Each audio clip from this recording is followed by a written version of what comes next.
Good day. Have a nice time ahead. कल मुझे phone पर एक मैसेज आया। जब मैंने मैसेज खोला तो वो गवर्नमेंट ऑफ इंडिया की तरफ से था और मैसेज में सिर्फ इतना कहा गया था कि इस मैसेज के साथ हम एक लेटर भेज रहे हैं। 8 पेज का है, पीडीएफ है। आपसे अनुरोध है कि आप उसको पढ़िएगा जरूर। आगे मैं बात करूं इससे पहले मैं वो दोनों चीज, नंबर 1 वो मैसेज और नंबर 2 गवर्नमेंट ऑफ इंडिया का लेटर। वैसे 8 पेज हैं, मैं पहला पेज आपको दिखाता हूं। पहले आप वो देखिए, उसके बाद बात करें। Thank you.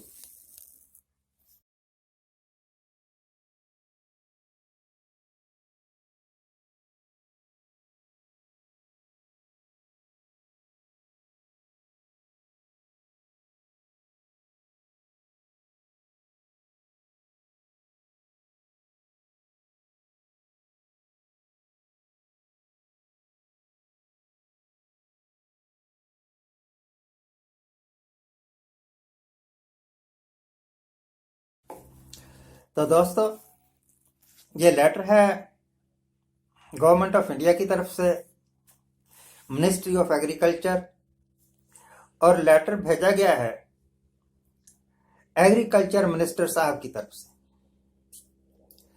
मुझे ये समझ नहीं आती, जिस तरह मुझे भेजा गया है और भी हजारों किसानों को भेजा गया होगा। मुझे ये समझ नहीं आती कि गवर्नमेंट को इस तरह दर दर भटकने की जरूरत क्या है। हर एक आदमी को जाके बताने की जरूरत क्या है कि हमने ये किया है, ये आपके फायदे के वास्ते। अभी अभी मैं ये एक कप कॉफी पी के हटा। मुझे पता है कि कॉफी मुझे फायदा करती है, इसी करके मैं पीता हूं। अब किसी दूसरे को बताने की जरूरत थोड़ी है कि ये कॉफी आपके वास्ते फायदेमंद है, इस करके आप इसको पिया करिए। मैसेज और मैसेज में एक लेटर, 8 पेज लंबा लेटर, पूरी की पूरी रामायण खींच के रख दी मित्र ने। I wonder why government is doing all this. Actually originally ये एपिसोड इंग्लिश में बना था, फिर मैंने सोचा कि बहुत सारे मेरे फ्रेंड्स ऐसे हैं जो इंग्लिश नहीं समझ सकते, इस करके उसको मैं ट्रांसक्राइब करके बोल रहा हूं। बीच बीच में अटकना पड़ेगा तो आप समझ जाइए कि प्रॉब्लम कहां है। गवर्नमेंट हर आदमी के साथ बात कर रही है। प्रधानमंत्री जी उठते हैं, गुजरात में जाके 200 परिवारों का एक, सरदार परिवारों का एक गांव है, वहां जाते हैं और वहां के 200 परिवारों में से कुछ आए होंगे तो कुछ इधर उधर से इकट्ठे कर लिए होंगे, उनको बताते हैं कि कृषि कानून के ये फायदे हैं। जब आपका कृषि कानून नहीं था तब भी वो फायदे ही थे। आपने कुछ नया कुछ नहीं कर दिया। जो कुछ नया कर दिया है वो किसानों को पसंद नहीं है, इसी करके किसान दिल्ली की सड़कें घेरे हुए बैठे। घेरे का मतलब ब्लॉक करके बैठे। वैसे ब्लॉक किसानों ने नहीं की, सड़कें ब्लॉक की है दिल्ली की पुलिस ने।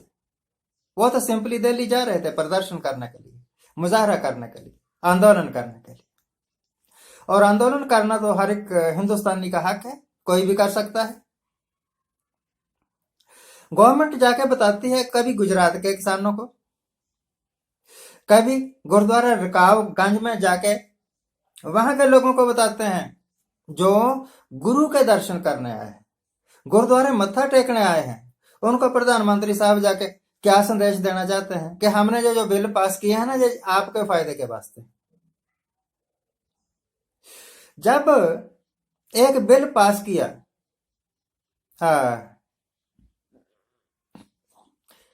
कि अब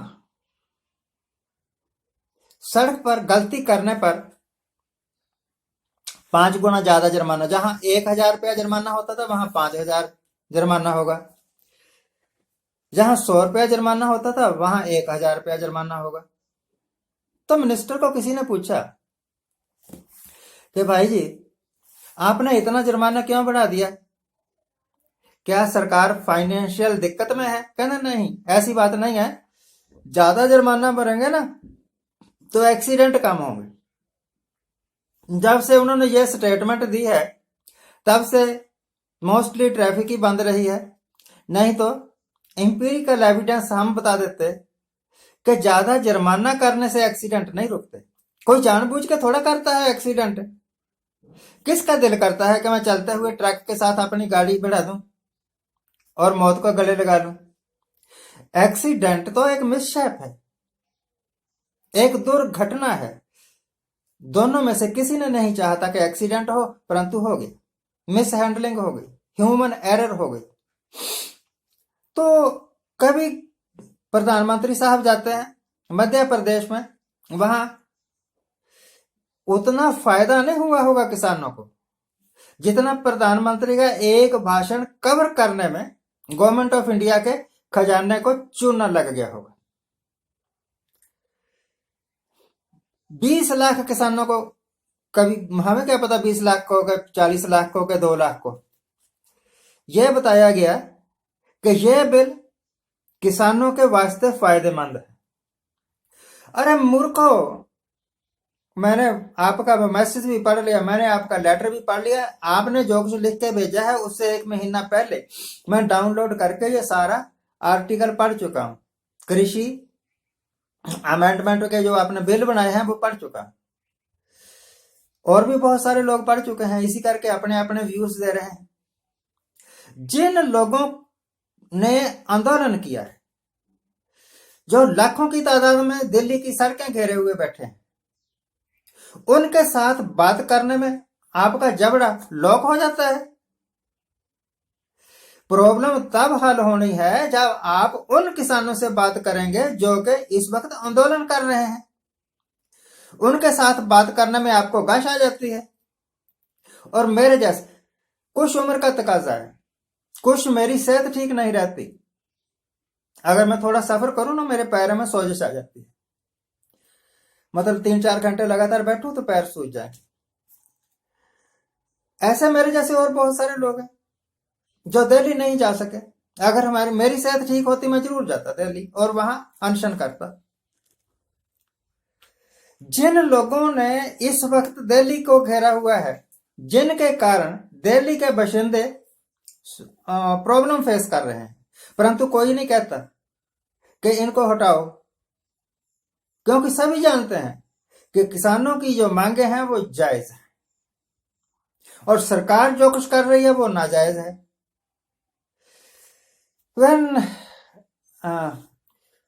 जिस वक्त मैं बीए में पढ़ता था ना, उन दोनों नावल आया करते थे इब्ने सफी बीए के, अकरम इलाहाबादी के।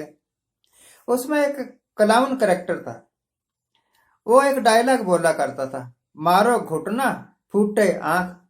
उस वक्त हमें समझ नहीं आया ये क्या कह रहा है, परंतु चोट तो लगी हुई है आंख पर और पट्टी बांध रहे हैं घुटने पर। यह था उसका मतलब। यही सरकार कर रही है। अरे जहां प्रॉब्लम है उनके साथ बात करो ना।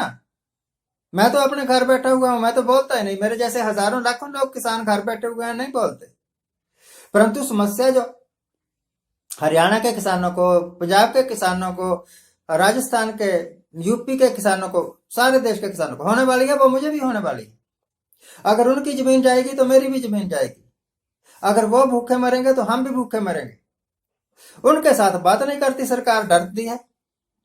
और जिनके साथ बात, जहां जहां जाके ये अपने भाषण दे रहे हैं, उनको इस बात से मतलब ही कोई नहीं कि प्रधानमंत्री क्या बोल रहा है, क्या नहीं बोल रहा है। कितने साल हो गए आपको मन की बात करते हुए? मन की बात ही माफक आई आपको। ये तो कभी नहीं देखा कि आपके राज के कारण इकोनॉमी बैठ गई, फैक्ट्रीज खत्म हो गई, रोजगार लोगों के खत्म हो गए, इतने बड़े बड़े कारखाने ठप। यही आपकी उपलब्धि है, यही करने के लिए आए थे, यही थे आपके अच्छे दिन। नॉनसेंस। तो गवर्नमेंट ऑफ इंडिया, नंबर 1 तो मुझे आपका ये लेटर चाहिए नहीं। जो आज आप कर रहे हैं, जो आज देश में हो रहा है, मैं तो 1 साल पहले प्रेडिक्ट कर चुका हूं। और अगले साल जो कुछ आपने करना है वो मैं दिसंबर के एंड में अपने एपिसोड्स में प्रेडिक्ट कर दूंगा और हूबहू वैसे ही होगा। बात आपको उनसे करनी चाहिए, उनसे बात करिए। अगर नहीं भी करेंगे, किसानों का कुछ नहीं जाएगा, आपका बेड़ा गर्क हो जाएगा। और मैं तो समझता हूं कि ये लोग इस काबिल ही नहीं है कि गवर्नमेंट ऑफ इंडिया को मैनेज कर सके, चला सके। इनका फाइनेंस मिनिस्टर फेल है, इनका डिफेंस मिनिस्टर फेल है, इनका फॉरेन मिनिस्टर फेल, इनकी फॉरेन पॉलिसी ही फेल है, इनकी मॉनेटरी पॉलिसी फेल है, इनकी फिजिकल पॉलिसी फेल है। एक ऐसी सरकार जो हर एक फ्रंट पर फेल है, उसको सरकार में बने रहने का हक क्या है? ना नैतिक हक है, ना कानूनी हक है। तुरंत इस्तीफा देके अपने अपने थैलू उठाओ और अपने घरों को चले जाओ। जैसे पहले चाय बेचा करते थे, अब वैसे आपको चाय बेचने की जरूरत नहीं है। इन 6 साल में आपने बहुत सारा पैसा इकट्ठा कर लिया है, पता नहीं कहां कहां छुपाया हुआ है, और कहीं छुपाया हुआ हो या ना छुपाया हुआ हो, आपके जो इंडस्ट्रियल मित्र हैं उन्होंने तो आपकी झोलियां भर ही देनी है ना। दोस्तों, ये मेरे मन की भड़ास नहीं है जो कि मैं बोल के हटा हूं, ये सचमुच ऐसा है, सचमुच ऐसा लेटर आए हैं लोगों को। और सचमुच गवर्नमेंट की ये एग्रीकल्चर की पॉलिसी गलत है। Thank you very much for watching, keep watching.